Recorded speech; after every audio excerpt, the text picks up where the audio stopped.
and Muchaneta to Napel, and I'm here at the Key House at Munich Fabric Start. And I'm so excited to introduce you to Lauren Bartley, who works for Ganni. We just came off stage, didn't we? We did. We had a 1 hour session of chatting around sustainability, innovation, new textiles. And now we're just going to have another little kind of debrief, as she put it, about what we've done today on stage. So Lauren, do you mind introducing yourself to the audience? Yeah, of course. So my name's Lauren Bartley and I'm the Chief Sustainability Officer at Ganni. And what it is, what does it mean to be a Chief Sustainability Officer? Yeah, so that's a good question. So I am responsible for the brand's sustainability strategy. So that's across both social sustainability, environmental sustainability, and materials and innovation.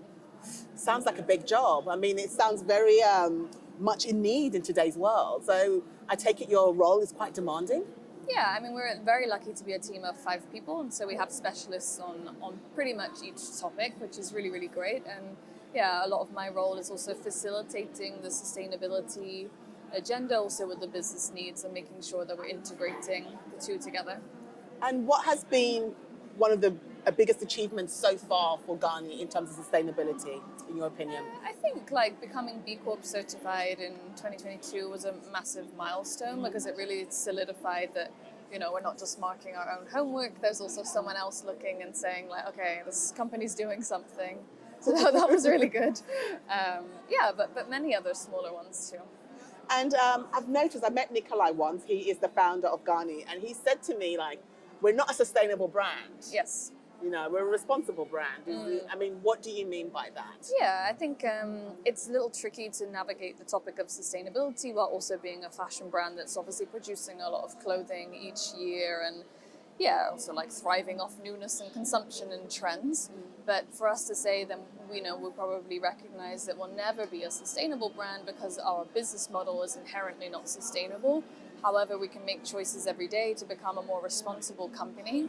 And that sort of language was not so much used for marketing purposes, but it was used as sort of like the entry point for us to be able to begin to start talking about our sustainability journey, sort of with this caveat of like, hey, look, we're the ones holding our hands up first and saying like, we're not perfect, but we're really trying to do something here. And like, let us share with you the challenges that we're having, or let us share with you the journey of what it means to turn a brand around into becoming a more responsible company. I mean, I think that being a responsible brand, it's so hard. Like you said, the business model that the industry is built on is quite traditional, it's quite old. And the idea of putting all these new ideas into an old business model, that must have been quite challenging for you, I'm assuming. Yeah, exactly. And I think in some areas it's a little easier than others, or sometimes it's just natural progression of a business and how the industry is working. And other times it feels like you're sort of forcing something new in there that maybe feels a little bit uncomfortable. So yeah, I think it's a balance, and you also have to have a level of patience with it. Yes. I think a lot of brands can learn from Ganni, and I'm not just saying that because I love the brand, but also because you are very much accountable, you're very transparent, which is very hard for fashion brands to be, because they're not normally companies that share their information. They're very much focused on just the company itself rather than the industry. Yeah. And I think the big problem with what's going on with fashion, comparing it to other industries, is that we focus on ourselves and not the industry as a whole. Yeah. And realizing that if we were to focus on the industry, we not only help ourselves, but we help everybody and we help the industry survive.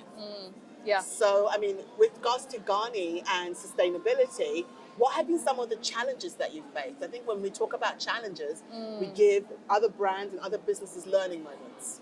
Yeah, I think communication is definitely one of them, and how to navigate the space of doing work and wanting to talk about it, to raise education and raise awareness, but at the same time, you don't want to come off as greenwashing or bragging. I think communication in this space is very difficult, but then also it's just navigating the space honestly, and knowing where you can have an influence and maybe where you can't have an influence alone, and that you need other people, and knowing how to collaborate and when to collaborate is I think many challenges actually. I like the fact you said when to collaborate. Yeah. Because I feel some brands collaborate for collaboration's sake. Yes. Rather than collaborate for a way forward. Yeah. You know, so what are some of the collaborations that you've done that you want to shout from the rooftops? I think the collaboration that we have with Plan A, our carbon consultancy, I think that is amazing because it took a long time to, I would say, there's an example of previous carbon consultants that we had. It was collaborating for collaboration's sake and just doing your annual carbon footprint. But when we embarked on the collaboration with Plan A, it was really about, okay, we have this vision for the future, which is to not carbon offset, it's to carbon inset, it's to directly invest in the supply chain. We want a really bold and audacious goal to reduce our emissions 50% by 2027, but we're not experts and we also need your help. Yes. And so there's not many consultancies or carbon accountants that would also take that risk to say, okay, we'll back you up and we'll help you get there. And so I think that's a collaboration that I'm most personally proud of. I mean, one of the things I want to mention, because you mentioned earlier that you worked in the fashion industry for a well-known UK brand, and now you've kind of become working in sustainability for fashion. What have been some of your learning moments on this journey, from working for a fashion brand to now being working for sustainability for Ganni? Yeah, I think what helps me now in my role as a sustainability expert, for lack of a better word, in a fashion brand is my knowledge of the fashion industry and how it works, and to not come in and be, very idealistic and green of this is how everything should be, but to actually have a very deep understanding of how the fashion industry operates, but also how other people have come up within that industry, and respecting my colleagues and their experience and what they've trained in, what they're educated and knowledgeable in. Well, then also coming in at the same time and saying, hey, I understand what you're doing, but maybe there's also another way to do things. And I think people underestimate how much of a difficult conversation that could potentially be, that I think, I feel really proud that we're able to navigate that very well at Ganni. You made a good point, because I think we're very quick to blame, very quick to say, you're doing this wrong, you should be doing this, you should be doing that, but not coming from a point of understanding where that person is coming from. Yeah, exactly. And I think to say it very bluntly, it's like going to somebody in production, for example, and saying hey, this job that you have 20 years of experience in, that you've trained in, that you are excelling in your career, it's not good enough because this is wrong, you're not doing this, there's a better way to do it and I will solve it for you. That's not gonna fly. It's okay, now we know better, we do better, this is what I know, this is what you know, how do we come together and what's the solution? And you co-create the solution. It's not me inputting this is how it should be done from a place of righteousness. It's actually from a place of collaboration again of, okay, let's work on this shared problem together.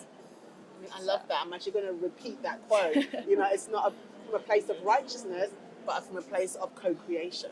I think that's pretty much quite strong point you made there, Lauren. Thank you so much for coming to Munich Fabric Start. Thank you and for having especially me. coming here to the Key House. Yes. And we look forward to seeing the next steps that Ganni will be taking and how we can follow. Yes. Thank you.